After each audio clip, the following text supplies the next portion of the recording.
ជំរាបសួរលោកស្រីអ្នកនាងកញ្ញាជាទីមេត្រីថ្ងៃនេះថ្ងៃសៅរ៍6រោចខែពិសាខឆ្នាំម្សាញ់សពស័កពុទ្ធសករាជ2569ត្រូវនៅថ្ងៃទី17ខែឧសភាឆ្នាំ2025ហើយថ្ងៃនេះដែរខ្ញុំបាទផនផាណាមកកាន់វេទិកាសេរីរបស់គេហទំព័រលោកប្រធានស្ដីទីសំរងទីគណៈបកចលនាសង្គ្រោះជាតិព្រមទាំងប្រធានក្រុមប្រឹក្សាជាតិតស៊ូហើយថ្ងៃនេះដែរខ្ញុំបាទផនផាណាមានវាគ្មិនពិសេសមួយរូបសម្រាប់ចូលក្នុងកម្មវិធីរបស់យើងម្នាក់ទៀតគឺលោកទេពមនោរម្យហើយសូមជម្រាបសួរលោកទេពមនោរម្យបាទជម្រាបសួរលោកផនផាណាបាទជម្រាបសួរតើបងសុខសប្បាយទេបងទេពមនោបាទហ្នឹងហើយសុខយើងសុខប៉ុន្តែរឿងសប្បាយយើងដូចជាមិនមានរឿងអីដែលសប្បាយទេដោយសារតែបញ្ហានៅក្នុងប្រទេសកម្ពុជាយើងក៏ច្រើនហើយព័ត៌មានចុងក្រោយនេះយើងមើលឃើញថាការចរចាតាក់ទងជាមួយរឿងពន្ធនេះវាមិនបានជោគជ័យហើយធ្វើឲ្យមានការព្រួយបារម្ភទៅដល់ពលករកម្មករយើងនៅក្នុងប្រទេសនឹងគាត់នឹងរងផលលំបាកជាថ្មីថែមទៀតអញ្ចឹងយើងគ្រប់គ្នាដែលនៅក្រៅប្រទេសនឹងគឺមានការព្រួយបារម្ភខ្លាំងមែនទែនបាទអរគុណណាស់បងទេពមនោរម្យហើយពុកម៉ែបងប្អូនបានឃើញហើយស្ថានភាពប្រទេសកម្ពុជារាល់ថ្ងៃគឺស្ថិតនៅក្នុងជ្រោះមរណៈក្រោមការដឹកនាំរបស់ត្រកូលហ៊ុនយើងឃើញយើងដំបូងយើងហាក់ដូចជាមានក្តីរំពឹងខ្លះយើងគិតថាមានមេដឹកនាំថ្មីដែលជាអ្នកបានសិក្សានៅប្រទេសប្រជាធិបតេយ្យហើយរៀននៅសាលាដែលល្អទៅដឹកនាំហើយគិតថានឹងយកអ្វីដែលខ្លួនឯងបានរៀនសូត្រនៅសហរដ្ឋអាមេរិកហ្នឹងទៅជួយប្រទេសជាតិប៉ុន្តែយើងឃើញថាជាក់ស្ដែងគឺផ្ទុយស្រឡះការដឹកនាំហ្នឹងគឺមិនខុសពីឪពុកទេគឺមានតែធ្លាក់ដុនដាបជាងឪពុកទៀតអញ្ចឹងហើយបងទេពមនោតើថ្ងៃនេះយើងមានប្រធានបទអ្វីដែរសម្រាប់ចែកជូនបងប្អូនប្រិយមិត្តក្នុងការស្ដាប់បាទថ្ងៃនេះយើងលើកអំពីប្រធានបទដែលក្តៅគឺតាក់ទងជាមួយនឹងសំណួរដែលប្រជាពលរដ្ឋក៏តែងតែសួរថាតើអ្នកណាធ្វើឲ្យការចរចាពន្ធនេះបរាជ័យអញ្ចឹងខ្ញុំចង់ឲ្យលោកខិនជំរឿនដែលជាអ្នកបច្ចេកទេសនឹងចាក់វីដេអូខ្លីមួយរបស់ស្ថានទូតនៃអឺរ៉ុបប្រចាំប្រទេសកម្ពុជាដែលគាត់បានមានប្រសាសន៍កាលពីថ្ងៃមុន Firstly on say the political space I think I was very clear in my introduction that for us ជាដំបូងនិយាយអំពីលំហនយោបាយខ្ញុំគិតថាខ្ញុំបាននិយាយច្បាស់ណាស់ក្នុងសេចក្តីណែនាំរបស់ខ្ញុំថាសម្រាប់យើងការគោរពនីតិរដ្ឋការគោរពសិទ្ធិមនុស្សគឺជាផ្នែកមួយដ៏សំខាន់នៃទំនាក់ទំនងរបស់យើងជាមួយប្រទេសកម្ពុជានិងជាមួយបណ្ដាប្រទេសផ្សេងទៀតនៅជុំវិញពិភពលោកក្នុងនោះក៏រាប់បញ្ចូលផងដែរទាំងសិទ្ធិចូលរួមផ្នែកនយោបាយផងឥឡូវនេះយើងមានករណីខ្លះពីអតីតកាលហើយវានឹងនៅតែជាករណីនៅពេលអនាគតយើងបានតាមដានករណីរបស់លោកកឹមសុខាអរយៈពេលជាយូរណាស់មកហើយយើងបានសម្ដែងការព្រួយបារម្ភមួយចំនួនជាពិសេសទាក់ទិនទៅនឹងដំណើរការរបស់តុលាការហើយយើងនឹងបន្តបញ្ចេញនៅកង្វល់ទាំងនេះបន្ថែមនៅលើសំណួរទី2របស់អ្នកហ្នឹងគឺវាត្រូវហើយយើងបានដកចេញនៅផ្នែកខ្លះនៃប្រព័ន្ធអនុគ្រោះពន្ធ EBA គឺដោយសារតែមានការព្រួយបារម្ភយ៉ាងធ្ងន់ធ្ងរពីបញ្ហាមួយចំនួនដែលខ្ញុំបានលើកឡើងខ្ញុំគិតថាវាច្បាស់ណាស់ហើយដែលការសម្រេចចិត្តធ្វើឡើងនៅពេលនោះទាក់ទិនទៅនឹងក្តីព្រួយបារម្ភពិតប្រាកដហើយខ្ញុំគិតថាយើងបានឃើញក្តីបារម្ភទាំងអស់នោះជាថ្មីម្ដងទៀតហើយបានកត់ត្រានៅកង្វល់មួយចំនួនរបស់យើងចំពោះការរដ្ឋបិទនយោបាយរួមនឹងការធ្លាក់ចុះនៃលំហនយោបាយនិងពលរដ្ឋខ្ញុំគិតថានៅត្រង់ចំណុចនេះមិនទាន់មានការពិភាក្សាអំពីការដកផ្នែកណានៃប្រព័ន្ធអនុគ្រោះពន្ធ EBA ជាបន្តទៀតទេតែយ៉ាងណាខ្ញុំគិតថាយើងនឹងបន្តពិភាក្សាជាមួយអាជ្ញាធរប៉ុន្តែខ្ញុំមិនទាន់ឃើញមានការផ្លាស់ប្ដូរអ្វីជាពិសេសនៅពេលនេះទេ the authorities but I don't see any particular change at this point in time ដូច្នេះតើអ្វីទៅជាគម្រោងសកម្មភាពរបស់លោកនៅក្នុងការធ្វើការជាមួយរដ្ឋាភិបាលកម្ពុជានោះបាទ Well as I said this is a discussion which is part and parcel of our partnership with Cambodia and with otherពិតណាស់ដូចខ្ញុំបាននិយាយអញ្ចឹងនេះគឺជាការពិភាក្សាដែលជាផ្នែកមួយនៃភាពជាដៃគូរបស់យើងជាមួយប្រទេសកម្ពុជានិងជាមួយបណ្ដាប្រទេសផ្សេងទៀតនៅលើពិភពលោកនៅពេលដែលយើងចង់បញ្ចេញនូវកង្វល់របស់យើងនឹងយើងមិនដែលខ្លាចក្នុងការធ្វើដូច្នេះទេដូច្នេះនេះជាអ្វីដែលយើងចង់ធ្វើហើយនឹងធ្វើបន្តទៀតខ្ញុំគិតថាយើងមានអនុសញ្ញាជាច្រើនដែលបានបញ្ចូលនិងអនុវត្តទៅលើបញ្ហាប្រព័ន្ធអនុគ្រោះពន្ធ EBA ហើយខ្ញុំគិតថាវាច្បាស់ណាស់ដោយដែលខ្ញុំបាននិយាយថាអ្វីដែលជាការព្រួយបារម្ភរបស់យើងបានកើតឡើងហើយអ្វីនៅតែបន្តដូច្នេះខ្ញុំមិនឃើញបាទលោកស្រីនាងកញ្ញាជាទីមេត្រីពុកម៉ែបងប្អូនបានស្ដាប់ហើយគឺទាំងសហគមន៍អឺរ៉ុបទាំងសហរដ្ឋអាមេរិកគេកំពុងតែដាក់សម្ពាធទៅនឹងរដ្ឋាភិបាលខ្លាំងមែនទែនហើយថ្មីនេះយើងឃើញថាលោកស៊ុនចន្ទថុលព្រមទាំងអ្នកស្រីចៅនិមលបានមកចរចាទៅនឹងការបន្ធូរបន្ថយរវាងពន្ធជាមួយនឹងសហរដ្ឋអាមេរិកហើយខ្ញុំក៏មានព័ត៌មានមួយសម្រាប់ចែកជូនពុកម៉ែបងប្អូនដែលយើងដកស្រង់ពីសារព័ត៌មានអាស៊ីសេរី កម្ពុជាមិនទទួលបានលទ្ធផលក្នុងការចរចាជុំទី1រឿងពន្ធជាមួយសហរដ្ឋអាមេរិកតំណាងរដ្ឋាភិបាលកម្ពុជាបានជួបចរចារឿងពន្ធនៅជុំទី1ជាមួយតំណាងរដ្ឋាភិបាលសហរដ្ឋអាមេរិកប៉ុន្តែមិនបានបង្ហាញលទ្ធផលជាវិជ្ជមាននោះទេដោយភាគីទាំងពីរបានត្រឹមឯកភាពគ្នានឹងជួបចរចាជុំទី2ទៀតអ្នកខ្លំមើលលើកឡើងរឿងនេះថាលទ្ធផលដែលទទួលបាននេះខុសពីការរំពឹងទុករបស់កម្ពុជាសេចក្តីប្រកាសព័ត៌មានរបស់អង្គភាពអ្នកនាំពាក្យរដ្ឋាភិបាលបានលើកឡើងថាតំណាងក្រុមចរចាកម្ពុជាដែលដឹកនាំដោយលោកឧបនាយករដ្ឋមន្ត្រីស៊ុនចន្ទថុលរដ្ឋមន្ត្រីក្រសួងពាណិជ្ជកម្មអ្នកស្រីចំនិមលនិងមន្ត្រីមួយចំនួនទៀតបានជួបចរចាជុំទី1នៅរដ្ឋធានីវ៉ាស៊ីនតោនកាលពីថ្ងៃទី13ដល់ថ្ងៃទី15ជាមួយភាគីតំណាងរដ្ឋាភិបាលសហរដ្ឋអាមេរិកគឺអនុប្រធានតំណាងពាណិជ្ជកម្មសហរដ្ឋអាមេរិកទទួលបន្ទុកអាស៊ីប៉ាស៊ីហ្វិកអ្នកស្រី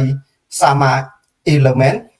សេចក្តីប្រកាសព័ត៌មាននេះមិនបានបញ្ជាក់ពីលទ្ធផលអ្វីឡើយដោយគ្រាន់តែអះអាងថាភាគីទាំងពីរគឺបានជជែកគ្នាត្រង់ទៅត្រង់មកលើបញ្ហាពង្រឹងទំនាក់ទំនងពាណិជ្ជកម្មទ្វេភាគីនិងពិភាក្សាស៊ីជម្រៅលើឯកសារសេចក្តីព្រៀងកិច្ចព្រមព្រៀងពាណិជ្ជកម្មបដិការនឹងជួបចរចាជុំទី2ទៀតនៅសប្តាហ៍ទី1ក្នុងខែមិថុនានេះជំវិញបញ្ហានេះអ្នកនាំពាក្យក្រុមប្រឹក្សាជាតិតស៊ូលោកកឹមសុខបានមើលឃើញថារដ្ឋាភិបាលកម្ពុជាមិនហ៊ានបង្ហាញលទ្ធផលអាចដោយសារកិច្ចចរចារឿងពន្ធជុំទី1មិនបានផ្ដល់ក្តីសង្ឃឹមខ្ពស់ក្នុងការឈានទៅដល់រកការបន្ធូរបន្ថយអត្រាពន្ធពីសហរដ្ឋអាមេរិកលោកកឹមសុខបន្តទៀតថាលទ្ធផលមិនរំពឹងពីព្រោះបញ្ហាពាណិជ្ជកម្មកម្ពុជានិងសហរដ្ឋអាមេរិកគ្រាន់តែជារឿងតូចតាចប៉ុណ្ណោះប៉ុន្តែបែរជាចរចាយ៉ាងតឹងតែងលើកពេលម្ដងហើយម្ដងទៀតម្ល៉េះហើយវាដូចមិនមែនជារឿងពាណិជ្ជកម្មឡើយតែរឿងដែលរដ្ឋាភិបាលលោកហ៊ុនម៉ាណែតមើលងាយសហរដ្ឋអាមេរិកដូចជាវាយផ្លាកកម្ពុជាលើទំនិញចិននាំទៅទីផ្សារសហរដ្ឋអាមេរិកបញ្ហាសមុទ្ររៀមការរំលោភសិទ្ធិមនុស្សចាប់ពលរដ្ឋខ្មែរអាមេរិកកាំងកញ្ញាសេងធីរីដាក់គុកដោយអយុត្តិធម៌នេះគឺជាការជួបចរចាផ្ទាល់លើកដំបូងបន្ទាប់ពីតំណាងរដ្ឋាភិបាលកម្ពុជាបានចរចាចំនួន2លើកតាមប្រព័ន្ធអ៊ីនធឺណិតជាមួយតំណាងពាណិជ្ជកម្មសហរដ្ឋអាមេរិកនៅថ្ងៃទី16ខែមេសានៅថ្ងៃទី3ខែឧសភាក្នុងការស្នើសុំបន្ធូរបន្ថយពន្ធរដ្ឋាភិបាលលោកដូណាល់ត្រាំបន្ធូរបន្ថយពន្ធលោកដូណាល់ត្រាំបានប្រកាសដាក់លើទំនិញនាំចេញពីកម្ពុជានិងប្រទេសលើពិភពលោក70ប្រទេសផ្សេងទៀតកាលពីថ្ងៃទី2ខែមេសា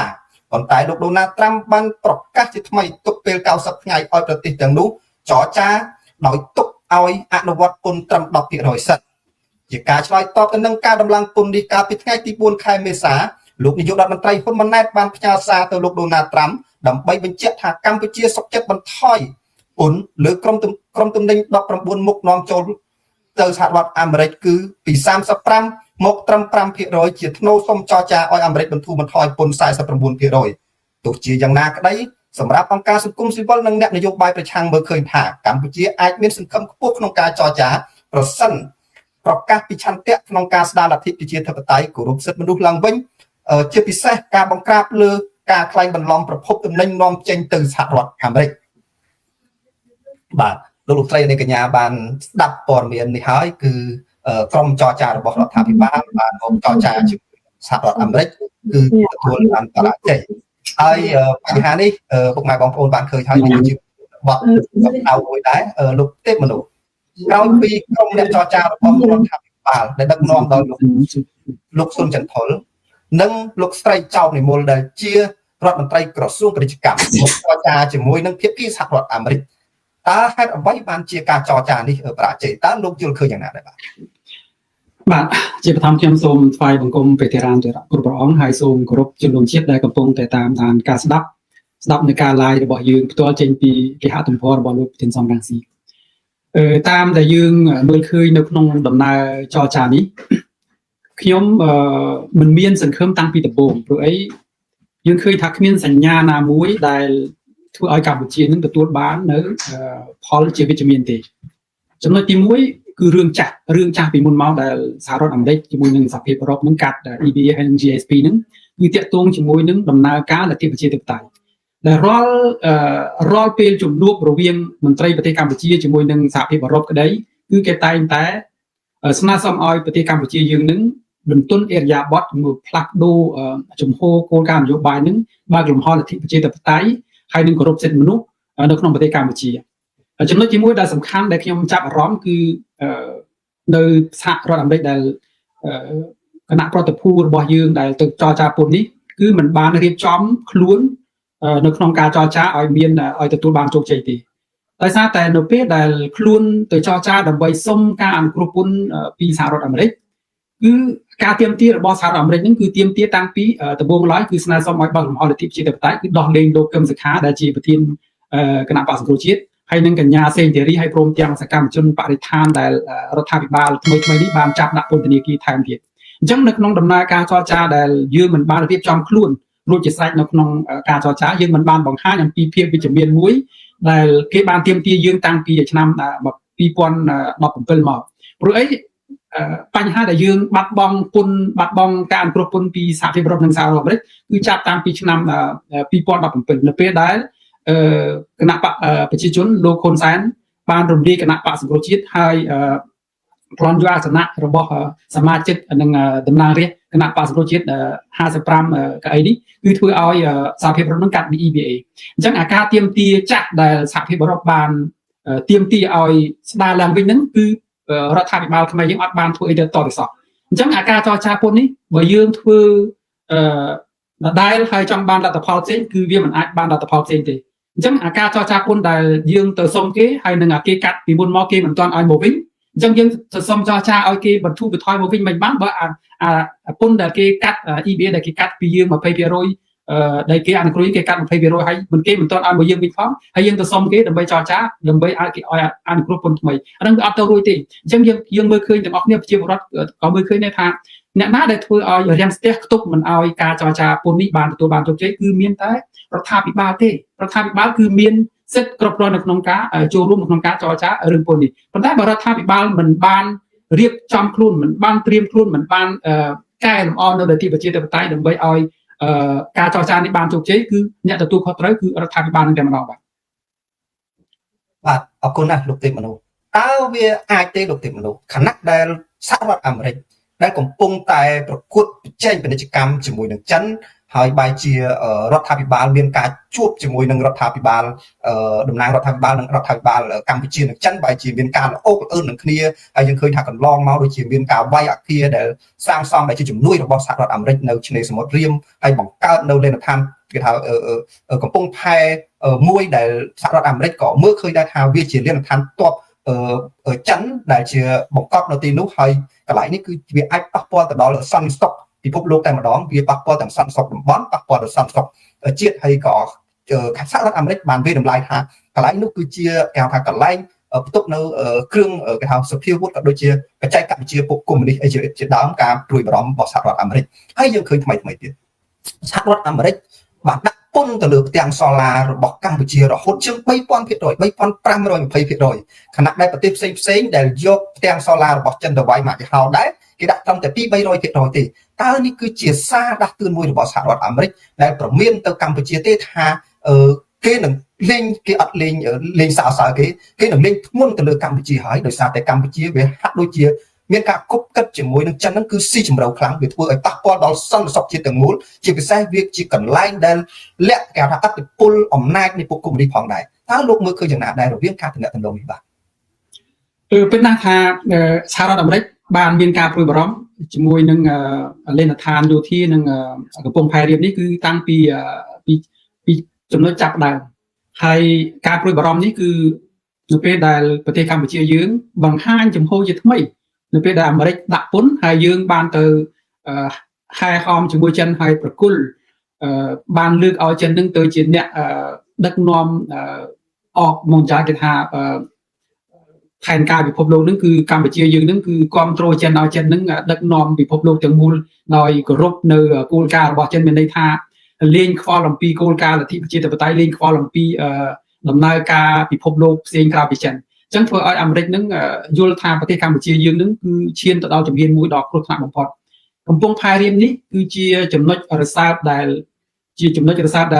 អាមេរិកតាំងពីដំបូងឡើយមកគឺតែងតែទាមទារឲ្យប្រទេសកម្ពុជានឹងរក្សាភាពឯករាជ្យហើយគោរពនៅអធិបតេយ្យភាពរបស់ខ្លួន ប៉ុន្តែប្រទេសកម្ពុជាយើងមិនបានបង្ហាញអំពីជំហរច្បាស់លាស់ណាមួយទេគឺការបន្ទន់អេរីបតទៅជាមួយនឹងចិននេះធ្វើឲ្យការចរចាពន្ធនេះគឺរឹតតែមានបញ្ហាស្មុគស្មាញបញ្ហាមុនដែលកម្ពុជាយើងមិនបានដោះស្រាយថែមទាំងបន្ថែមនៅបញ្ហាថ្មីទៀតដូចជាបញ្ហាងាកទៅចាប់ចិននេះខ្លាំងហើយរហូតដល់សហរដ្ឋអាមេរិកបានកំណត់ថាពេលដែលកម្ពុជាអនុញ្ញាតឲ្យចិនយកប្រទេសរបស់ខ្លួននឹងដាក់ឈ្មោះទំនិញមួយចំនួនឲ្យដឹកទៅសហរដ្ឋអាមេរិកនេះធ្វើឲ្យប៉ះពាល់ដល់ផលប្រយោជន៍ចិនខ្លាំងមែនទែនជាពិសេសតាក់ទងជាមួយនឹងផ្ទាំងសូឡាអាមេរិករកឃើញថាប្រទេសកម្ពុជាយើងមិនមានរោងចក្រផលិតផ្ទាំងសូឡាទេប៉ុន្តែប្រទេសកម្ពុជាយើងមានត្រឹមតែសិប្បកម្មដើម្បីវេចខ្ចប់ផ្ទាំងសូឡាដឹកទៅអាមេរិកហើយផ្ទាំងសូឡាដឹកទៅអាមេរិកនេះមិនមែនតិចទេបងប្អូនតម្លៃរាប់ពាន់លានដុល្លារនៅក្នុងមួយឆ្នាំអញ្ចឹងអានេះហើយដែលជាចំណុចដែលអាមេរិកបានរកឃើញហើយចោទថាកម្ពុជាគ្មានភាពស្មោះត្រង់នៅក្នុងការធ្វើជំនួយធ្វើពាណិជ្ជកម្មជាមួយនឹងសហរដ្ឋអាមេរិករឿងនេះគឺមានមន្ត្រីហើយនឹងរាជរដ្ឋសភាលោកគីសរិវត្តបានមានប្រសាសន៍ឲ្យថាគាត់សារភាពថាប្រទេសកម្ពុជាយើងមិនប៉ះពាល់រឿងតាក់ទងជាមួយនឹងអាមេរិកដាក់ពន្ធនឹងមិនប៉ះពាល់ទេដោយសារតែផ្ទាំងសូឡាហើយនឹងទំនិញមួយចំនួនដែលកម្ពុជាដឹកទៅអាមេរិកនឹងគឺមិនមែនជាផលិតផលដែលកសិករឬកម្មកររបស់កម្ពុជាផលិតទេគឺជាផលិតផលដែលធ្វើរួចស្រេចនៅក្នុងសហរដ្ឋអាមេរិកហើយនៅក្នុងប្រទេសចិនហើយដឹកមកប្រទេសកម្ពុជាដើម្បីតែដាក់ឈ្មោះ Made in Cambodia ហើយដឹកទៅអាមេរិកចំណុចនេះហើយដែលធ្វើឲ្យអាមេរិកដាក់ពន្ធលើផ្ទាំងសូឡារហូតដល់ 3,521% ទៅលើផ្ទាំងសូឡានេះហើយទំនិញមួយចំនួនទៀតក៏មានបញ្ហាដូចគ្នាដែរដូចជាខ្ញុំមិនចង់លើកចំណុចផ្សេងទៀតដូចជាអង្គដូចជានេះទៀតក៏មានមន្ត្រីខលខូចនឹងលក់កូតានឹងឲ្យទៅបរទេសដើម្បីដឹកទៅឲ្យធ្វើឲ្យកសិកររបស់យើងធ្វើឲ្យកម្មកររបស់យើងនឹងបាត់បង់ផលប្រយោជន៍ធំធេងមែនទែនអានឹងវាប៉ះពាល់រហូតដល់កំណើនសេដ្ឋកិច្ចនៃប្រទេសកម្ពុជាដែលយើងបោកប្រាស់យើងផ្ដល់នៅចំនួន GDP របស់ប្រទេសកម្ពុជាយើងទៅបងមកយ៉ាទៅធនាគារពិភពលោកថាយើងមានកំណើនសេដ្ឋកិច្ចប៉ុណ្ណេះតាមពិតអាកំណើនសេដ្ឋកិច្ចដែលយើងឲ្យទៅគេចំនួនដែលយើងឲ្យទៅគេនេះគឺជាចំនួនคล้ายៗដោយសារតែផលិតផលដែលយើងនាំទៅអាមេរិកដែល100,000 12,000 លានដុល្លារហ្នឹងគឺមិនមែនជាផលិតផលដែលផលិតនៅក្នុងប្រទេសកម្ពុជាទេគឺផលិតផលដែលចិនគេដឹកមកគ្រាន់តែដាក់ឈ្មោះហើយលុយដែលចំណេញនេះគឺចំណេញយកទៅនៅក្នុងប្រទេសចិនមិនមែនមកក្នុងប្រទេសកម្ពុជាយើងទេអញ្ចឹងអ្វីជារឿងคล้ายៗនៅក្នុងប្រទេសកម្ពុជាយើងតែម្ដងបាទអរគុណលោកទីមរូលោកស្រីនិងកញ្ញាបានដឹងហើយថាប្រទេសកម្ពុជាយើងគឺប្រភពពាណិជ្ជកម្មហើយនិងទំហំពាណិជ្ជកម្មដែលធំគឺយើងមានច្រក3ធំទី1គឺយើងនាំមកសហរដ្ឋអាមេរិកនឹងតែម្ដងគឺសហរដ្ឋអាមេរិកគឺកម្ពុជាទំហំសាច់ប្រាក់ដែលទំនិញកម្ពុជាដែលនាំមកសហរដ្ឋអាមេរិកគឺរហូតដល់ 12.7 លានដុល្លារនេះគឺជាទំហំសាច់ប្រាក់ដែលទំនិញកម្ពុជានាំមកសហរដ្ឋអាមេរិកហើយកម្ពុជានាំទំនិញចូលពីនាំទំនិញពីសហរដ្ឋអាមេរិកមកវិញគឺមានទំហំសាច់ប្រាក់ត្រឹមតែ 321.6 លានដុល្លារទេហើយសម្រាប់ទៅចិនវិញពុកម៉ែបងប្អូនយើងឃើញថាទៅចិនវិញគឺយើងផ្ទុយជាមួយនឹងសហរដ្ឋអាមេរិកតែម្ដងទៅចិនគឺទំនិញដែលកម្ពុជានាំមកពីចិនដែលមានទំហំសាច់ប្រាក់ក្នុងឆ្នាំ2024នេះគឺ24នេះគឺជាការវិលតម្លៃក្នុងឆ្នាំ2024រហូតដល់ 13.44 លានដុល្លារយើងឃើញថាតើហេតុអ្វីកម្ពុជាតូចទេហេតុអ្វីបាននាំទំនិញពីចិនរហូតជាង 13,000 លានដុល្លារហើយចិននាំទំនិញពីកម្ពុជាទៅវិញមានទំហំសាច់ប្រាក់ត្រឹមតែ 1.75 លានដុល្លារទេអានេះបើគិតត្រឹមក្នុងឆ្នាំ2019ហើយក្នុងត្រីមាសទី1ចាប់ពីខែមករាដល់ខែមីនាក្នុងឆ្នាំ2025គឺនាំសម្ភារៈដែលកម្ពុជានាំទៅចិនហ្នឹងមានតម្លៃប្រមាណ348 លានដុល្លារប៉ុណ្ណឹងអញ្ចឹងពុកម៉ែបងប្អូនបានឃើញហើយថាបងប្អូនមានឆ្ងល់ទេថាតើហេតុអ្វីបានទំនិញដែលកម្ពុជានាំមកចិនហ្នឹងរហូតទៅដល់ 13,000 លានដុល្លារឃើញទេកន្លែងនេះពុកម៉ែបងប្អូនត្រូវគិតថាគឺចិនគេបានរកឃើញថាទំនិញអាមេរិកបានរកឃើញថាទំនិញដែលកម្ពុជានាំទៅចិនទៅមកអាមេរិកហ្នឹងគឺជាទំនិញរបស់ចិនស្ទើរតែ 100% តែម្ដងហើយកម្ពុជារបស់យើងហ្នឹងគឺទទួលបានផលតែកម្លាំងពលកម្មហើយនឹងរឿងបងពុនបងអីពុកម៉ែបងប្អូនថាកម្ពុជាគឺមានអំពើពុករលួយហ្នឹងគឺខ្លាំងមែនទែនតែម្ដង អញ្ចឹងហើយរឿងបងពុនយើងសង្ឃឹមថាលួយចូលរដ្ឋហ្នឹងគឺវាតិចតួចអ្វីដែលយើងចំណេញបានហ្នឹងគឺកម្លាំងពលកម្មហើយចិនគឺចំណេញបានច្រើនមែនទែនតាំងពីវត្ថុធាតុដើមទាំងពីការចំណេញដែលផលិតផលសម្រាប់លោកមកមកសហរដ្ឋអាមេរិកហ្នឹងគឺចំណេញខ្លាំងមែនទែនតែម្ដងហើយពុកម៉ែបងប្អូនបានដឹងហើយកាលពីឆ្នាំ2019សហរដ្ឋអាមេរិកបានដកការអនុគ្រោះពន្ធជាមួយនឹងកម្ពុជានៅប្រព័ន្ធ GSP ហើយអ្វីដែលលោកទេពមនោបានលើកឡើងអញ្ចឹងដោយសារតែសហរដ្ឋអាមេរិកហ្នឹងគឺចង់ឲ្យកម្ពុជាហ្នឹងគ្រប់សិទ្ធិមនុស្សស្ដារលទ្ធិប្រជាធិបតេយ្យជាពិសេសគឺដោះលែងអ្នកទោសអ្នកការហើយនឹងឲ្យគណៈបកសង្គ្រោះជាតិនឹងដំណើរការឡើងវិញហើយយើងឃើញថាមកដល់ពេលនេះអ្វីដែលសហរដ្ឋអាមេរិកស្នើមកកម្ពុជាហ្នឹងគឺរដ្ឋាភិបាលពុំបានឆ្លើយតបទេថែមទាំងផ្កើនទៀតថែមទាំងផ្កើនឲ្យទៅគប់កិតជាមួយនឹងចិនហ្នឹងគឺខ្លាំងមែនទែនតែម្ដងគប់កិតជាមួយនឹងចិនហ្នឹងខ្លាំងមែនទែនតែម្ដងហើយរដ្ឋាភិបាលទាំងលោកហ៊ុនសែនទាំងលោកហ៊ុនម៉ាណែតគាត់បាននិយាយថាបើមិនឲ្យពឹងចិនពឹងអ្នកណាវិញហើយយើងពុកម៉ែបងប្អូនឃើញហើយថាតើទំហំសេដ្ឋកិច្ចរវាងចិននិងអាមេរិកថាតើអ្នកណាចំណេញជាងបើយើងមិនមែនថាចង់ឲ្យផ្ដាច់ពីចិនមកសេពគប់ជាមួយនឹងអាមេរិកទេបើថាយើងអព្យាក្រឹតយើងត្រូវតែអព្យាក្រឹតទាំងអស់ដើម្បីយើងរកគេថាប្រភពចំណូលទាំងសងខាងដើម្បីជួយជាតិយើងប៉ុន្តែរដ្ឋាភិបាលរបស់តកូលហ៊ុននេះយើងដឹងហើយថារដ្ឋាភិបាលហ្នឹងគឺកើតចេញពីអីហើយការដឹកនាំនៅអីទោះបីជាចង់មិនចង់ក៏យើងមើលឃើញនឹងផ្នែកដែរថារដ្ឋាភិបាលតកូលហ៊ុននេះគឺដើរតាមគន្លងកុម្មុយនីសហើយដើម្បីរក្សាអំណាចរបស់គេគឺគេអត់ត្រូវខ្វល់ពីសិទ្ធិសេរីភាពនិងលទ្ធិប្រជាធិបតេយ្យទេអញ្ចឹងហើយចិនពួកកុម្មុយនីសគឺគេអត់ខ្វល់ដែរអញ្ចឹងហើយគេថាគេជួយនេះជួយនោះគេឲ្យលុយខ្ចីឃើញឲ្យលុយខ្ចីហ្នឹងច្រើនមែនទែនក្នុងការអភិវឌ្ឍប៉ុន្តែគេយកអីទៅវិញខ្លះគេយកធនធានធម្មជាតិរបស់យើងរ៉ែអីផ្សេងហ្នឹងគឺយកទៅច្រើនមែនទែនហើយយើងជាពាក់គេនៅតែជាពាក់គេប៉ុន្តែអ្វីដែលគេយកដោយរូបភាពសម្បទានអីផ្សេងហ្នឹងគឺច្រើនគឺធនធានរបស់យើងហ្នឹងក្រោយពីកាប់ព្រៃឈើអស់គេយកអាលើដីអាក្រំដីស្អីហ្នឹងគឺគេយកខ្ទេចខ្ទីអស់ហើយយើងមិនដឹងថាតើមានក្រុមហ៊ុនប្រមាណទៀតទេដែលកំពុងតែបំផ្លិចបំផ្លាញធនធានធម្មជាតិក្រោមការវិនិយោគរបស់តកូលហ៊ុនហើយដើម្បីរក្សាអំណាចខ្លួនឯងនោះហើយវប្បធម៌មួយទៀតពុកម៉ែបងប្អូនអាវប្បធម៌ឯងជួយអញជួយឯងនេះគឺជាវប្បធម៌មួយដែលកើតឲ្យមានគេថាអំពើពុករលួយហើយបំផ្លាញធនធានរបស់ជាតិហើយជាពិសេសគឺប្រព័ន្ធរដ្ឋបាលដឹកនាំរបស់រដ្ឋាភិបាលមួយកាលណាមានអវត្តផលបែបហ្នឹងគឺច្បាប់លែងមានប្រសិទ្ធភាពហើយអាហ្នឹងណាការយោគយល់អញជួយឯងជួយឯងហ្នឹងអញ្ចឹងហើយដូចចិនហើយជាមួយនឹងខ្មែរបងប្អូនឃើញហើយអញ្ចឹងហើយគេជួយឲ្យខ្ចីឲ្យបុលអីអញ្ចឹងទៅដើម្បីទ្រទ្រង់អំណាចរបស់រដ្ឋាភិបាលហ្នឹងបង្កើតមានឋានទ័ពបង្កើតអីឲ្យធ្វើឲ្យប៉ះពាល់ដល់សន្តិសុខពិភពលោកហ្នឹងគឺខ្លាំងមែនទែនសហរដ្ឋអាមេរិកគឺគេព្រួយបារម្ភខ្លាំងណាលោកទេពមនុស្សសំចែកទេដាក់លោកទេពមនុស្សតិចមកហ្នឹងហើយឥឡូវខ្ញុំមានសំណួរចង់សួរទៅលោកទេពមនុស្សមួយទៀតលោកទេពមនុស្សដូចកិច្ចរហូតហ្មងបាទជំរាបសួរលោកទេពមនុស្សបាទឥឡូវពុកម៉ែបងប្អូនខ្ញុំចង់និយាយជាមួយនឹងទំហំពាណិជ្ជកម្មយើងឃើញថាមានចិនមានអាមេរិកហើយនឹងមានសហគមន៍អឺរ៉ុបយើងឃើញសហគមន៍អឺរ៉ុបណាគឺសហគមន៍អឺរ៉ុបក៏ជាកន្លែងដែលគេថាជួយសេដ្ឋកិច្ចដល់កម្ពុជាហ្នឹងខ្លាំងដែរហើយទំនិញដែលនាំចេញទៅសហគមន៍អឺរ៉ុបហ្នឹងមានទំហំសាច់ប្រាក់រហូតដល់ 4.3000 លានដុល្លារហើយសហគមន៍អឺរ៉ុបបានដកការអនុគ្រោះពន្ធកម្ពុជាហ្នឹង 20% ហើយកាលពីឆ្នាំ2024ថ្ងៃទី18ខែវិច្ឆិកាសហគមន៍អឺរ៉ុបបានចេញសេចក្តីថ្លែងការណ៍មួយថាបើសិនជាកម្ពុជាមិនមានណាអ្វីដែលសហគមន៍អឺរ៉ុបលើកឡើងនោះគឺមិនខុសពីសហរដ្ឋអាមេរិកទេព្រោះសហគមន៍អឺរ៉ុបគឺជាសហគមន៍ដែលមានប្រជាធិបតេយ្យហ្នឹងគឺរឹងមាំហើយចង់ឲ្យពិភពលោកហ្នឹងដើរតាមគន្លងលទ្ធិប្រជាធិបតេយ្យហើយក៏ជាសម្ព័ន្ធមិត្តដ៏រឹងមាំជាមួយនឹងសហរដ្ឋអាមេរិកដែរហើយសហគមន៍អឺរ៉ុបបានដាក់សម្ពាធមកលើរដ្ឋាភិបាលកម្ពុជាហ្នឹងប្រមាណ 6-7 ចំណុចកាលពីចុងឆ្នាំ2024ហ្នឹងគឺតម្រូវឲ្យរដ្ឋាភិបាលហ្នឹងដោះលែងលោកកឹមសុខាដោះលែងកញ្ញាសេងធីរីហើយដោះលែងអ្នកសារព័ត៌មានឯករាជ្យសកម្មជននយោបាយហើយស្ដារលទ្ធិប្រជាធិបតេយ្យគោរពសិទ្ធិមនុស្សអីជាដើមប្រមាណ 6-7 ចំណុចអស់ហ្នឹងហើយមកដល់ពេលនេះក៏មិនទាន់មានការឆ្លើយតបដែរអញ្ចឹងហើយសួរថាតើអាពន្ធដែលនៅសល់ប្រមាណ 80% ហ្នឹងតើអាចរក្សាគង់ទេអញ្ចឹងឥឡូវយើងឃើញពន្ធរបស់សហរដ្ឋអាមេរិកប្រមាណ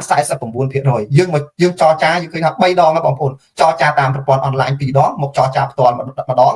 យើងឃើញថាមិនទាន់មានលទ្ធផលជាវិជ្ជមានទេណាមិនទាន់មានលទ្ធផលជាវិជ្ជមានទេហើយកាលណាសហគមន៍អឺរ៉ុបគេដាក់សម្ពាធទៀតអាហ្នឹងដូចតកូលហ៊ុនគេនិយាយចឹងគេថាអត់ងាប់ទេក្រុមគ្រួសារគេណាមិនងាប់ក្រុមគ្រួសារគេកម្ពុជាមិនងាប់អត់ងាប់ក្រុមគ្រួសារគេប៉ុន្តែអ្នកដែលស្លាប់គឺកម្មការនេះដែលគាត់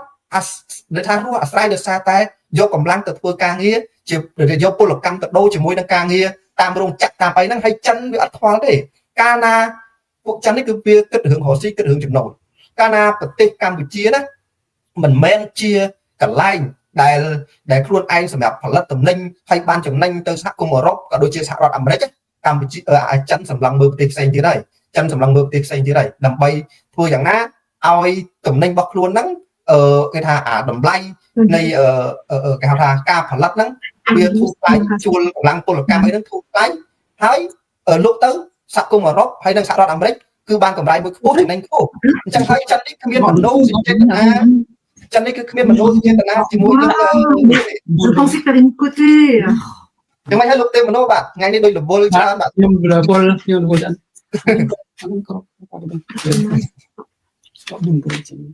ើយអញ្ចឹងលោកទេមនោឥឡូវយើងមើលថា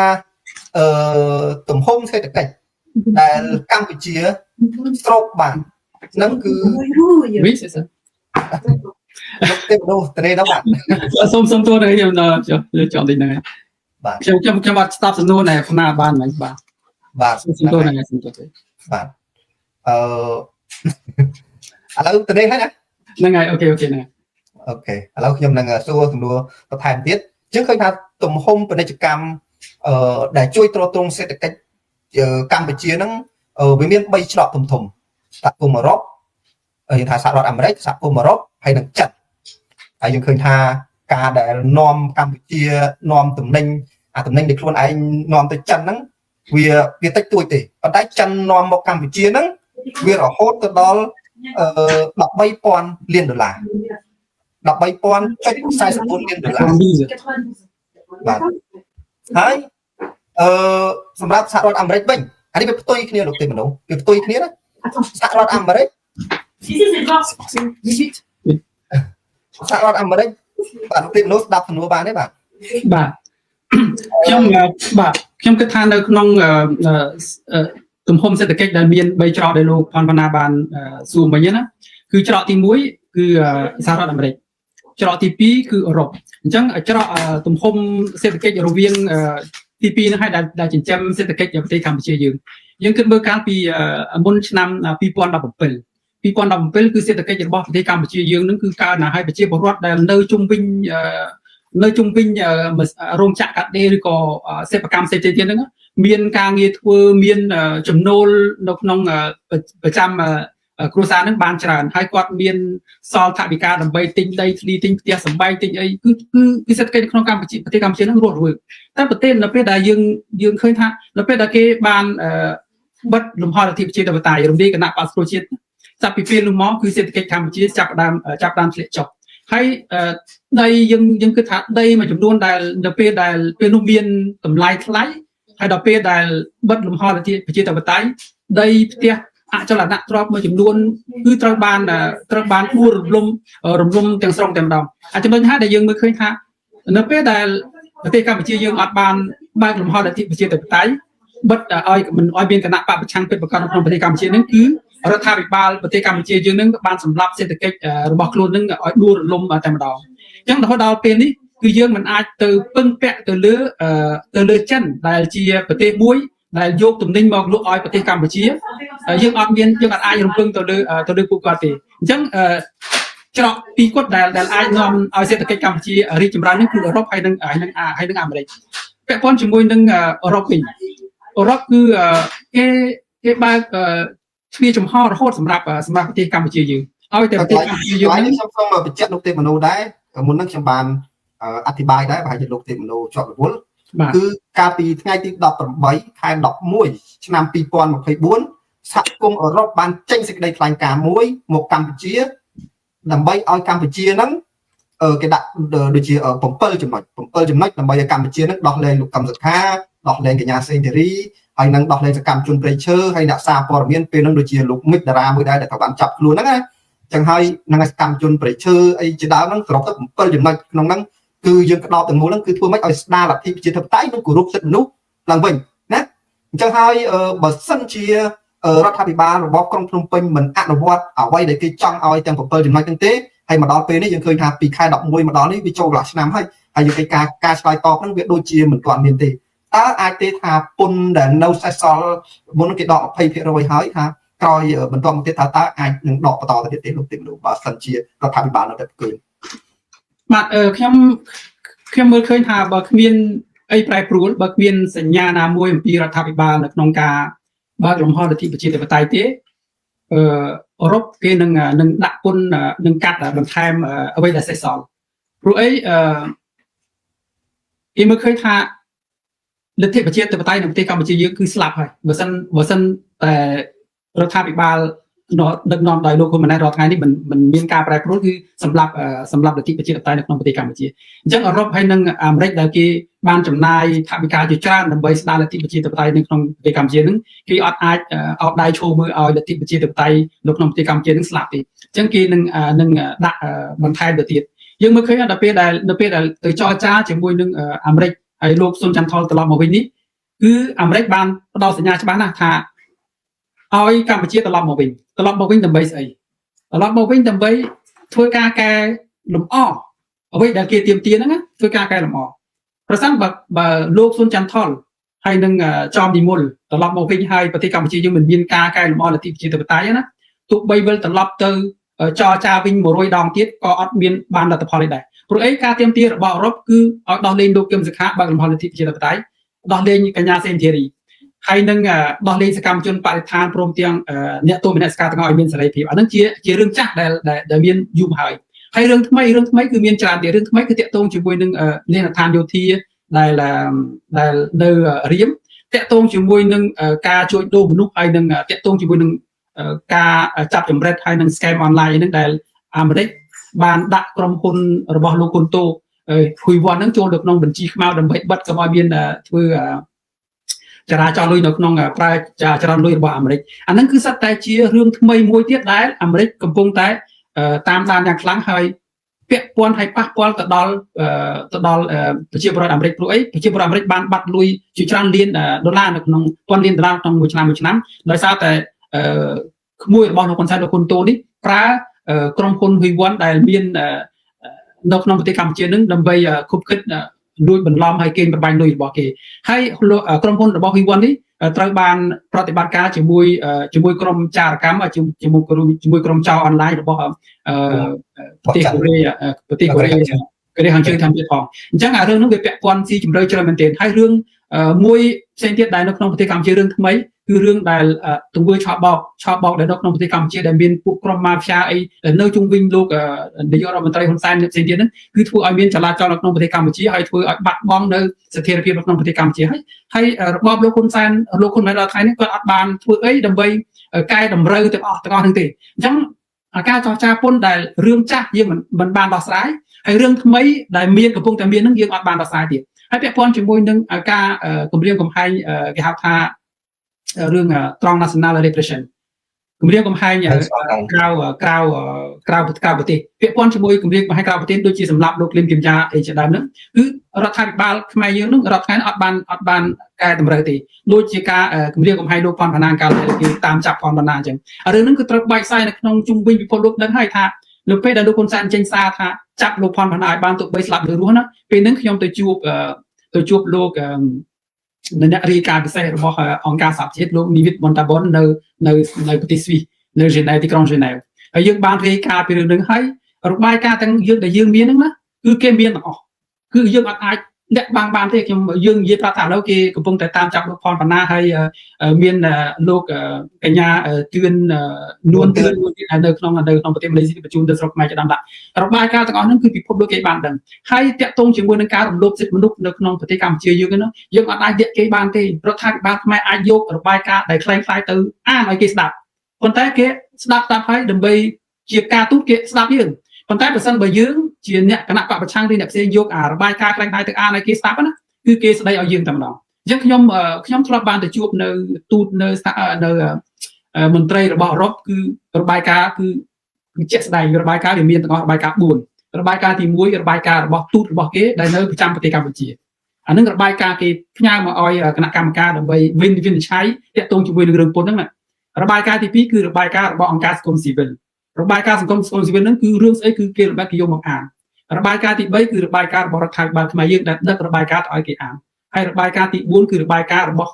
់អ្នកគណៈបកសង្គ្រោះជាតិនៅក្រៅប្រទេសគឺរបាយការណ៍អញ្ចឹងរបាយការណ៍ទាំង4ហ្នឹងណាគេយកមកផ្ទៀងផ្ទាត់គ្នាយើងអាចយករបាយការណ៍មួយទៅបកប្រាស់កុហកបានទេអញ្ចឹងពួកមន្ត្រីរបស់រដ្ឋគេលួចប្រាប់យើងគេថាមន្ត្រីរដ្ឋាភិបាលកម្ពុជាចង់បានឲ្យគេហ្នឹងបកគលពន្ធ 20% ទៅឲ្យវិញប៉ុន្តែគាត់ដឹកតែរបាយការណ៍ខ្លាំងៗរបាយការណ៍បកប្រាស់យកមកកុហកគ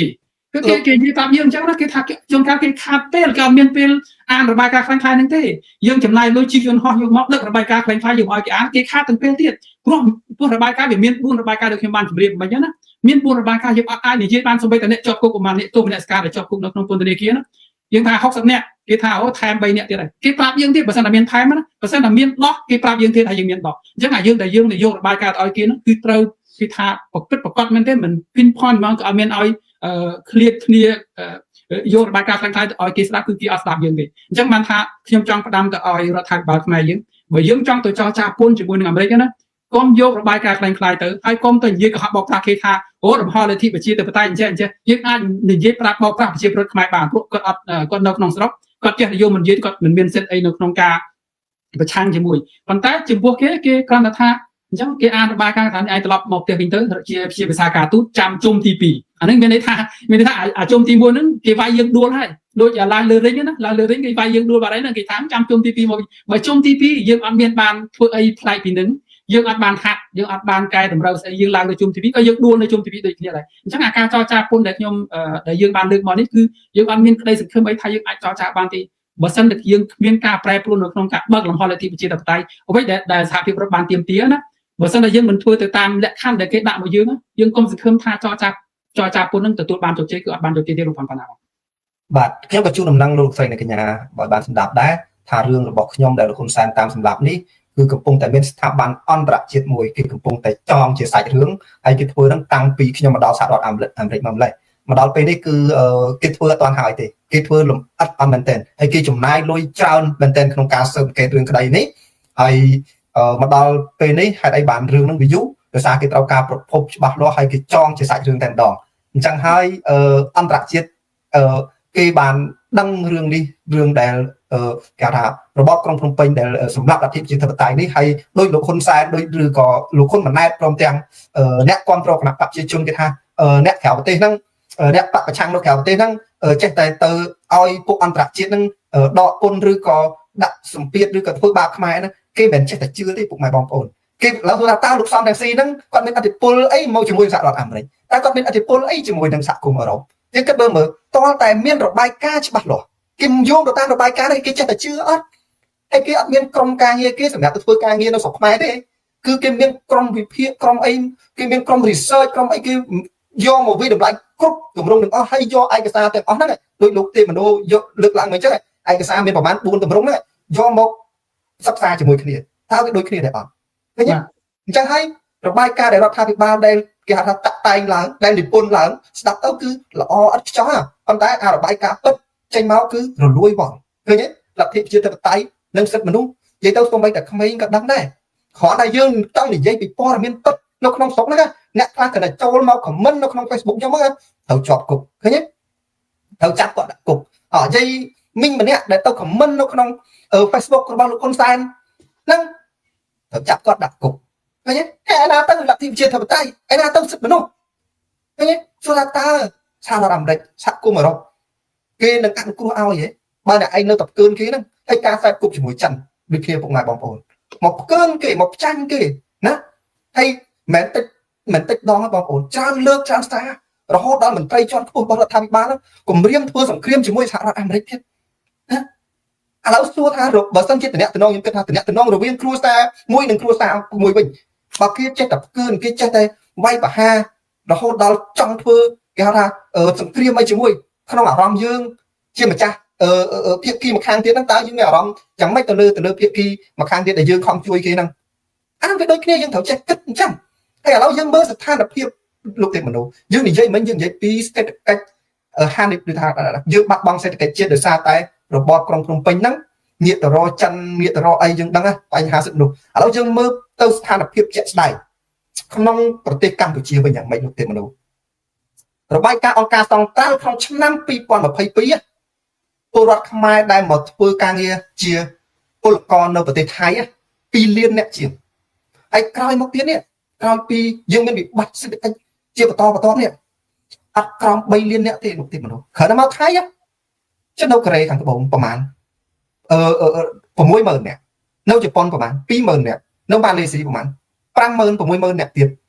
ហើយនៅឥឡូវនេះចិនទៅចិនឥឡូវរឿងទៅចិនបងប្អូនដឹងហើយថាស្ត្រីដែលគាត់ទៅចិនណាគឺគាត់ងាយរងគ្រោះណាស់ត្រូវគេយកទៅលក់ទៅធ្វើទរណកម្មជួញដូរផ្លូវភេទហើយយើងឃើញវីដេអូបាយគ្នាយូរហែហេតុអ្វីបានគាត់ត្រូវបង្ខំចិត្តទៅហ្នឹងដោយសារតែបញ្ហាសេដ្ឋកិច្ចហើយលោកហ៊ុនម៉ាណែតគាត់ទៅអួតឯងគាត់ទៅអួតថាអូស្រុកខ្មែរកន្លែងណាអត់អភិវឌ្ឍនិយាយគាត់នឹងចុះចេញបើថាមិនអភិវឌ្ឍទេគាត់នឹងចុះចេញពីតំណែងយើងមើលនៅផ្នែកគេធ្វើបែបប្រជាពិភពបែបបោកដោយសារតែគេដឹកនាំទៅឲ្យវារបត់សង្គមបែបហ្នឹងលោកទេមនុស្សខ្ញុំចុះទៅខ្មែររយៈពេល6 ខែបើថាលោកទេមនុស្សទៅមើលខាងក្រៅតែខ្ញុំអ្នកចុះផ្ទាល់ចុះទៅឃើញមែនផ្ទះធំនៅក្រោមផ្ទះមានរថយន្តមានម៉ូតូផ្លូវមានមែនប៉ុន្តែផ្ទះហ្នឹងជួនកាលអត់មានមនុស្សនៅទេដោយសារអីដោយសារតែរបត់សង្គមគឺ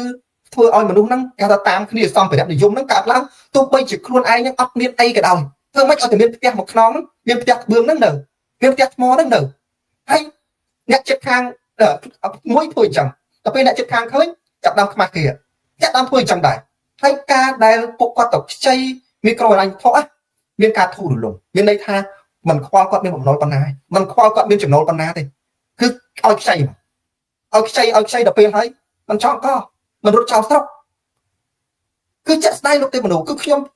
ចូលទៅស្រុកខ្មែរខ្ញុំឃើញស្ថានភាពប្រជាពលរដ្ឋគឺពីមុនមកយើងនៅផ្ទះខ្ទមយើងនៅផ្ទះស្បូវយើងរស់នៅខួរក្បាលរបស់យើងគឺមានគេហៅថាស្ងប់ម៉ោង7ម៉ោង8ប្រជាពលរដ្ឋទាំងគ្រួសារខ្ញុំទាំងគ្រួសារគេគឺគេងលក់ប្រឡប់ឡើងគេងលក់ហើយប៉ុន្តែឥឡូវនេះមកយប់ទល់ភ្លឺគាត់នៅគេងកងថ្ងាសនឹងចិត្តដល់ថ្ងៃបងគេទៀតហើយចិត្តដល់ថ្ងៃបងតារាគេទៀតហើយប្រាប់ពីមាត់មួយទៅមាត់មួយហើយរឿងមួយទៀតលោកទេរឿងដែលពីមុនមកយើងគិតថារឿងអាម៉ាស់ដែលគាត់អត់មានលទ្ធភាពក្នុងការសងបំណុលគេជារឿងដែលលាក់លៀមមែនទេលោកទេមនុស្សជារឿងដែលគិតថាគាត់ខ្មាស់គេណាខ្ចីគេហើយអត់មានលទ្ធភាពសងគេប៉ុន្តែមកដល់ពេលនេះទៅជារឿងហ្នឹងទៅជារឿងធម្មតាលោកទេមនុស្សឆ្ងល់លេបែរជាទៅរឿងប្រាប់គេថាចាប់ឲ្យលែងមានលទ្ធភាពបង់ធនាគារហើយទៅចោលសុខចិត្តឲ្យគេដាក់ black list ដាក់ទៅអីបើយើងសម័យមុនវិញយើងខ្មាស់គេមែនទេលោកទេមនុស្សយើងជិះពាក់គេហើយមានលុយសងគេយើងខ្មាស់គេណាប៉ុន្តែឥឡូវវិជាប្រដ្ឋខ្មែរទៅជារឿងធម្មតាអស់អាហ្នឹងហើយគឺដោយសារតែរបត់សង្គមគេថាខ្ញុំទីហត់រឿងគ្រឿងញៀនរឿងអីពីមុនគ្រាន់តែដឹងថាផ្ទះហ្នឹងមានជក់គ្រឿងញៀនវាសាយភាយស្អុយពីភូមិមួយទៅភូមិមួយទៅពេលឥឡូវទៅជារឿងធម្មតាអារឿងដែលអាក្រក់របត់សង្គមនេះវាធ្វើទៅជារឿងធម្មតាអស់តែមិនទេមនុស្សតើលោកមើលឃើញយ៉ាងណាដែរក្នុងការដឹកនាំរបស់តកូលហ៊ុនហ្នឹងដែលធ្វើឲ្យប្រជាពលរដ្ឋយើងឃើញចង់កដោយសារបំណុលយើងឃើញថាជាពិសេសយើងឃើញថ្មីនេះដោយក្រុមហ៊ុនរបស់ពិភពដីមាសរបស់ក្រុមហ៊ុនរបស់លេងចនាក្រុមហ៊ុនពិភពដីមាសរបស់អុកញ៉ាអីមួយខ្ញុំភ្លេចឈ្មោះហើយដែលនេះហ្នឹងយើងឃើញថាអ្នកដែលចូលវិនិយោគហ្នឹង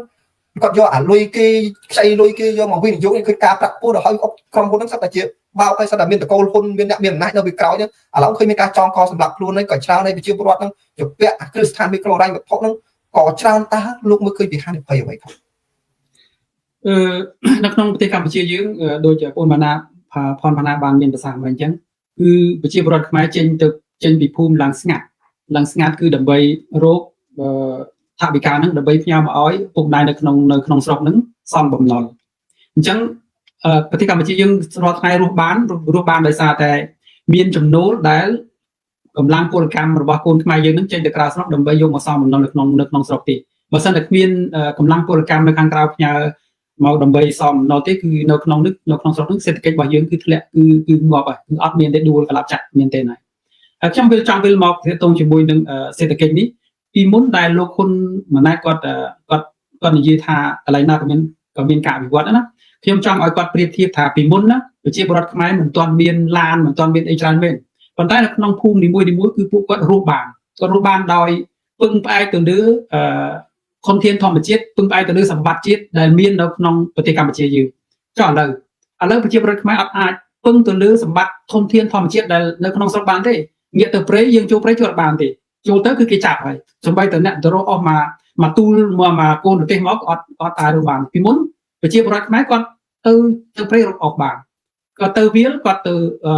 គាត់ទៅបេះតគួនគាត់ទៅរកត្រីគាត់ទៅអីធ្វើបានឥឡូវគឺសត្វកម្មសិទ្ធិរបស់អង្គញារបស់ឲ្យគាត់មិនអាចរកបានទេអញ្ចឹងប្រជាពលរដ្ឋខ្មែរដែលគ្មានដីគ្មានស្អីហ្នឹងគឺគាត់បង្ខំចិត្តចំណាក់ស្រុកដើម្បីទៅរកចិញ្ចឹមជីវិតអញ្ចឹងវាខុសផ្នែកអំពីសម័យមុនគឺប្រជាពលរដ្ឋដែលនៅក្នុងភូមិហ្នឹងគាត់មិនមានអីច្រើនទេប៉ុន្តែសម្បត្តិដែលគាត់អាចរកបានគឺសម្បត្តិអ្នកក្រគឺនៅពេញភូមិពេញស្រុកពេញទីយើងទាំងអស់យើងមិនបាច់ចាំថាអ្នកនឹងទៅបីអ្នកនឹងអត់មានស្រែមានចម្ការណាក៏គាត់អាចរកបានដែរឥឡូវនេះប្រជាពលរដ្ឋខ្មែរដែលមិនមានស្រែមានចម្ការគឺគាត់ស្លាប់ហើយគាត់អាចរកបានទេនៅក្នុងរឿងបំណុលដែលលោកផនបណ្ណានិយាយពីអង្គញាដែលបោកប្រាស់ប្រជាពលរដ្ឋនឹងគេអាជ្ញាធរឬមួយក៏តុលាការអត់បានរឹបអូសយកទ្រព្យសម្បត្តិដែលអង្គញានឹងបោកប្រាស់ប្រជាពលរដ្ឋដើម្បីមកសំប្រជាពលរដ្ឋទេប៉ុន្តែតាក់ទងជាមួយនឹងរោគរងឈុនយើងមើលឃើញរោគរងឈុនគឺ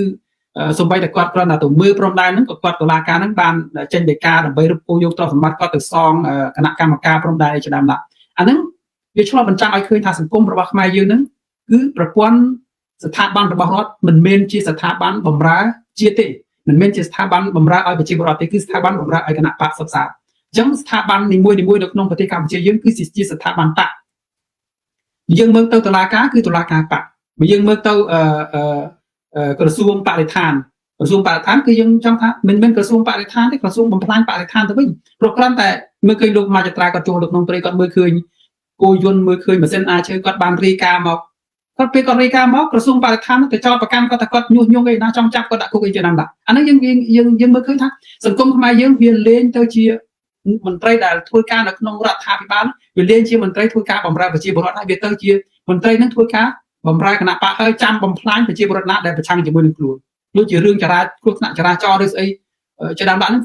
ងគឺមន្ត្រីហ្នឹងគឺគាត់នៅចាំពួនចាំសង្ងំដើម្បីច្បាច់កប្រជាពលរដ្ឋមិនមែនគាត់ទៅធ្វើការដើម្បីឲ្យចរាចរណ៍ហ្នឹងមានសុវត្ថិភាពដើម្បីសន្តិសុវត្ថិភាពប្រជាពលរដ្ឋទេគាត់ទៅដើម្បីរកលុយទៅវិញអញ្ចឹងធ្វើឲ្យប្រជាពលរដ្ឋហ្នឹងលែងមានទំនុកចិត្តទៅលើស្ថាប័នដែលមាននៅក្នុងប្រទេសយើងស្ថាប័នទាំងអស់គឺសពតែស្ថាប័នដែលអស់តម្លៃប្រជាពលរដ្ឋផុតលោកផនបណ្ណាអាចទៅសួរប្រជាពលរដ្ឋថាគាត់មានទំនុកចិត្តទៅលើប្រព័ន្ធយុតិធម៌នៅក្នុងប្រទេសកម្ពុជាប៉ុណ្ណាគាត់អត់មានទេបាទទេមនុស្សបាទដោយសារតែពេលវេលារបស់យើងនៅខ្លីត្រឹម3នាទីខ្ញុំឃើញខមមិនមួយគឺល្អមែនទែនខ្ញុំចង់ឲ្យលោកទេមនុស្សហ្នឹងមានជាច្បល់យ៉ាងណាគេថាអ្វីដែលយើងរៀបរាប់មិញហ្នឹងថាឲ្យប្រជាពលរដ្ឋហ្នឹងក្ររវល់ដល់រឿងកាពះហ្នឹងគាត់បានខមមិនថាយ៉ាងនេះគឺជាយុទ្ធសាស្ត្រលោក SHMC ទាំងនេះគឺជាយុទ្ធសាស្ត្រដែលគេដឹងគេដឹកនាំធ្វើដូច្នេះដើម្បីឲ្យយើងរវល់ដោះបំណុលហើយដើម្បីកុំឲ្យយើងនឹងគិតពីរឿងនយោបាយតើសមស្របទេលោកទេមនុស្សតើជារឿងពិតនៅក្នុងប្រទេសមួយដែលប្រជាពលរដ្ឋគាត់ខ្វល់តែពីរឿងកាពះណាខ្វល់តែពីរឿងកាពះខ្វល់តែរឿងបំណុលគឺគាត់អត់មានគំនិតអីផ្នត់គំនិតអីមនសិការអីគិតពីរឿងជាតិទេព្រោះគាត់រវល់តែនឹងរឿងហ្នឹងអញ្ចឹងក្រុមគ្រួសារលោកហ៊ុនសែនហ្នឹងគេយកអយុធសាស្ត្រហ្នឹងដើម្បីធ្វើឲ្យខ្មែរយើងខ្វល់រវល់កូនប្រពន្ធក្រុមគ្រួសារហ៊ុនសែនគឺផ្ដោតផ្ដាប់សេដ្ឋកិច្ចក្នុងប្រទេសកម្ពុជាគាត់ផ្ដោតផ្ដាប់សេដ្ឋកិច្ចអញ្ចឹងគេឲ្យបង្ខំឲ្យខ្មែរយើងខ្ចីអ្នកណាក៏អាចខ្ចីលុយបានដែរអ្នកដែលគ្មានចំណូលអ្នកដែលគ្មានការងារធ្វើគឺអាចខ្ចីលុយបានគេដឹងថាពេលដែលខ្ចីលុយហើយគឺអ្នកហ្នឹងគឺវាន់កទៅនឹងផ្ទះបំណុលរបស់គេដូចជាចិនអញ្ចឹងចិនវាដើរយកលុយទៅឲ្យប្រទេសអាហ្វ្រិកមកដល់ប្រទេសអាហ្វ្រិកខ្ចីលុយពេលណាប្រទេសនឹងខ្ចីលុយហើយគឺមិនអាចសងចិនបានទេមិនអាចសងចិនបានគឺមានធ្វើអីមានតែបកគលវ៉ែមានតែបកគលដីមានតែបកគលព្រៃឈើមានតែបកគលកំពង់ផែបកគលឲ្យចិនអញ្ចឹងម្ដងអាហ្នឹងក្នុងលក្ខណៈខ្ពស់ណាតែលក្ខណៈទៀបវិញគឺលក្ខណៈប្រជាពលរដ្ឋគឺនៅក្នុងប្រទេសកម្ពុជាយើងគេបង្កការនិយាយស្រួលឲ្យប្រជាពលរដ្ឋខ្មែរនឹងខ្ចីបំណុលយើងមានទ្រឹស្ដីមួយលោកទេមនុស្សយើងមានទ្រឹស្ដីមួយដែលសល់ពីលោកតាសឹងសានណាគេថាពុកកុម្មុយនីគេដឹកនាំឲ្យពលរដ្ឋហ្នឹងខ្លៅឃ្លានខ្លាចអាហ្នឹងគឺជាទម្រង់មួយដែលពុកម៉ែបងប្អូនត្រូវគិតថាខ្លៅហ្នឹងយ៉ាងម៉េចគឺពលរដ្ឋហ្នឹងគឺអត់មានចែកថាយើងនិយាយពីឃ្លានមុនចាស់យើងនិយាយពីចង់ដើម្បីឲ្យវាស្របគ្នាឃ្លានហ្នឹងគឺស្មារតីក្រកាលណាក្រហើយប្រជាពលរដ្ឋអត់មានលទ្ធភាពក្នុងការរៀនសូត្រអីបានច្រើនទេអាចឲ្យកូនហ្នឹងទៅរៀនសូត្របានច្រើនទេអញ្ចឹងហើយប្រជាពលរដ្ឋកើតទៅជាអីខ្លៅឃើញទេដល់ពេលខ្លៅខ្លៅទៅកើតទៅជាខ្លាចទៀតកាលណាខ្លៅគេគម្រាមកំហែងងាយគេបំផិតបំភ័យមែនទេលោកទេមនុស្សអញ្ចឹងហើយទម្រង់3ហ្នឹងមិនខុសទេយើងឃើញនៅស្រុកខ្មែរហ្នឹងរបៀបដឹកនាំគេគឺឲ្យប្រជាពលរដ្ឋហ្នឹងខ្លៅឃ្លានខ្លាចហ្នឹងដើម្បីគេងាយរក្សាអំណាចដោយលោកដែលបានខមមិនអញ្ចឹងថាគេដឹកនាំឲ្យប្រជាពលរដ្ឋហ្នឹងលងជាមួយនឹងបំណុលទៅងាយស្រួលនឹងគេត្រូវគ្រប់គ្រងអំណាចរបស់គេហើយប្រជាពលរដ្ឋហ្នឹងរវល់រឿងឆ្នាំងបាយរវល់រឿងកាពះហើយអាគីមីនោះចូលទៀតទៅរវល់រឿងសុខភាពទៀតទៅ chẳng hay kê nó cướp con nãy các ban chẳng thu hay bộ dương chẳng hạn bộ dương đâu khảo tí đó dương ở sầm bạc tí cứ dương đâu tài bần to tiền hay lúc này cái nhà ta cất dương đâu miềnรื่องchỉ trang tiết trong dây phần tại được sao tại Pevelia dương sai tại màu thế có đo màu đã hỏi hay lúc tìm bằng đố đôi chia mót chụp ôi trong miếng ấy và tham trong coi mình thấy tiền tìm chia trong coi cứ trong cái làm mọi chia bột mày dương thà có mọi bạn thực chất hay công nơi rong chấm lịch thi chia tập tái hay năng sẽ giải tiết lên một cái lượng để bên na để miên cầm lăng ngược chô rồi môi có ca to su đòi đã hàng xa nào mối chia bột mày tao để chôn làm bấy rồng đọc luôn này pot pi cùng niệm rồng đọc luôn này pot pi ca chi chuan rồng đọc luôn này pot pi bùn nol rồng đọc luôn này pot pi ẩm pơ ai đi thua đại kỳ bằng ca miên ai dương rót thái nàyคือbằng pơ ai đi thua chẳng là dương traoแต่เงือบโชดไปเตรียมที่ai miên sẽ đây phép ai miên cho thì thua được nông sừng cung rồi bao nhiêu cùng đê chạm hay cùng ở sừng cứ hay cùng đê chạm mà cho thua nước lên mà bị lừa bị bàจังกระดาษส้มออกคุณปกุลจักรปองให้กระสมออกคุณลูกเสด็จในกัญญาแต่ตามดังกับไซน์บอกยืนตั้งปีดำเราโหดอลจ็อบให้ให้เราบอกลูกประเทศสไลตีสองหนังซีพร้อมลูกประเทศคือกอดเป็นมุกเงียบปีประเทศสไลตีเพราะไงแล้วคือกอดจีบประเทศเจ้านายจีบต่อสู้บองจังบางกับไซน์บอกยืนดาวนักเรียนดูจีบอัดอุเลซาแต่ยืนเหมือนดังกระเถาโยมุกเยน่ามวยมันใจมาได้ยืนดักตั้งปีเตอร์จังลูกประเทศสองหนังซีคือกอดจีบประเทศเจ้านายจีบกรมศาสตร์จีบต่อสู้ไอ้พวกยืนแต่งขยมแต่งลูกมันโน้คือจีสักการะไอ้บันยืนเราแต่ทั่วกิจการเงี้ยดำไปตัวมุกเดียนั้นยืนเคยทาเจ้านายจีบต่อสู้กับปงแต่ตัดแต่งกูหรืออยู่บ่ายดำไปช่วยสังครูประจีบประวัติออยพอดปีจุกมรณะนี่หายจังหายไอ้เราในพวกยืนตามเข้มดังตามเข้มดังคือทั่วหายแต่ยืนกับปงแต่แก่ดำเรามือจำนวนติดไอ้ยืนหนึ่งทั่วกาบสับใส่ไอ้พวกแม่บางคนแต่ออกนี้บัสตันจะเป็นกลุ่มน้องของการช่วยความโปรในกรมปรึกษาจิตต่อสู้ช่วยความโปรในการสับใส่หรือบอกกรมปรึกษาจิตต่อสู้บางคนพวกยืนหนึ่งมีการทีมวยสำหรับบางคนของการช่วยตัวตรงปันท้ายมันตอนอะไรเตะจำเป็นแต่พวกยืนรีบจำไปใจกับเตะให้ท่าตาเรามีตุ่มรุ่งเฮรันแบบโทษหรือก่ออุปธรรมตามระยะตัวตรงโดยประการนามวยคือยืนหนึ่งรีบจำเอาเป็นกรมการวิจิบัตรหลอกสันนำไปเอาเพื่อไม่พวกนายบางคนการนายังพูดกรรมเพียบที่เถาแต่เรียนเจ้าหน้าการนาเรียนเจ้าหน้าโดยมาโตจังไงการนาเจงเต้าคือเตาการสร้างไงจังให้เตาการสร้างไงจังให้มันนึกการนาเรียนเจ้าหน้ากับเตาการเบียงโดยเคลียร์ได้นำไปตัวหมกไอ้บางคนผมเกิดพาโอ้โหได้ทวนโยกใบนำไปจะไปจบยังเมื่อเราสามารถทำได้โดนนาตรามมาจะไทยก็ปากกาหอมูลที่นำไปช่วยกันปักยังได้ไหมเนี่ยเนาไทยกรมกันปักปกกาเอาไอ้สัตว์แต่คนไทยประกาศกันปักแค่เราทวนมูลที่นำไปช่วยตรงปักให้ได้อันนั้นตุ่มร่องในหลักที่ไปเชื่อตัวใต้กำจัดแต่เชื่อตามปกปฏิกาเก่งใหญ่จังแกเอายังสาวเองได้จังให้พวกหมายบางคนมันมีอะไรจานเตะก็ส่งเรียนพวกหมายบางคนปนัยสันให้ไอ้ยังเป็นกับทรายต่อติดกับวิธีจงสัปดาห์ไอ้แต่จานหนังเกียร์ปุ๊บก็ยังเป็นกับที่ทรายหรือบอกกรมปรึกษาจิตต่อสู้ความใดจังส่งออกคุ้นส่งจุดเดียบเลี้ยลูกเตะมนุษย์อย่างบางคนจุ่มจิตกำปงแต่ตามด่านกับสายบ้าง